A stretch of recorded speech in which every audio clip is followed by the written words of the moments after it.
From Keene in the Shire, the Liberty Media capital of the world, this is Daryl W. Perry, host of FPP Radio News for Monday, November 30th, 2015. Silver is trading at $14.15 per ounce. Gold is valued at $1,060 per ounce. And according to BitcoinAverage.com, the average price of Bitcoin is $377. Antiwar.com reports the latest in a series of upbeat predictions about the Islamic State war coming out of CENTCOM. Pentagon spokesman Colonel Steve Warren claims that the Islamic State is facing wholesale defections among their fighters in Iraq, leaving them heavily shorthanded in the face of the ongoing Kurdish offensive. While CENTCOM Chief General Lloyd Austin is claiming this as proof of the maximum pain U.S. airstrikes are inflicting, and claimed the U.S. air campaign has itself killed 23,000 the Islamic State fighters so far. The actual evidence for the situation isn't great. Colonel Warren admitted as much later in his comments, saying that the evidence of the Islamic State troop shortages were largely anecdotal, while analysts warned that it was much too soon to take such a report as proof of an overall trend. Anything coming out of CENTCOM about how well the war is going must at any rate be treated as simply suspect by virtue of the source, as the Pentagon is conducting an ever-growing investigation into evidence CENTCOM deliberately doctored intelligence reports given to Congress and the White House to paint a rosier picture about the state of the war. Are you an advocate for free market money? Do you promote Bitcoin as an alternative in a fiat-centric world? Then you need Spend a Bit in your arsenal, the search engine for things you can buy with Bitcoin. Spend a Bit aggregates millions of products from thousands of Bitcoin-enabled merchants. Keep your money in the free economy. Visit spendabit.co today. Bitcoin merchants, ask about our merchant suite to reach even more customers. Spendabit.co.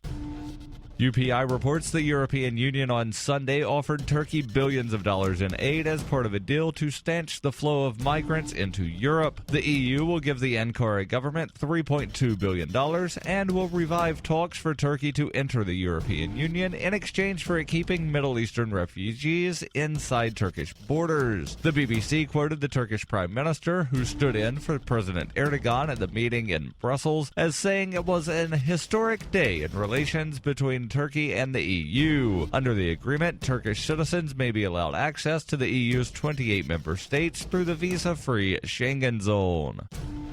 For nearly 40 years, Roberts & Roberts Brokerage has been a trusted source for buying and selling precious metals like gold and silver. They also take Bitcoin for precious metal purchases and have permanently removed the minimum purchase amount for all orders paid in the digital currency. Call Roberts & Roberts today for knowledgeable advice on buying and selling precious metals and a forward-thinking approach to new technologies. 800-874-9760 or visit online at rrbi.co.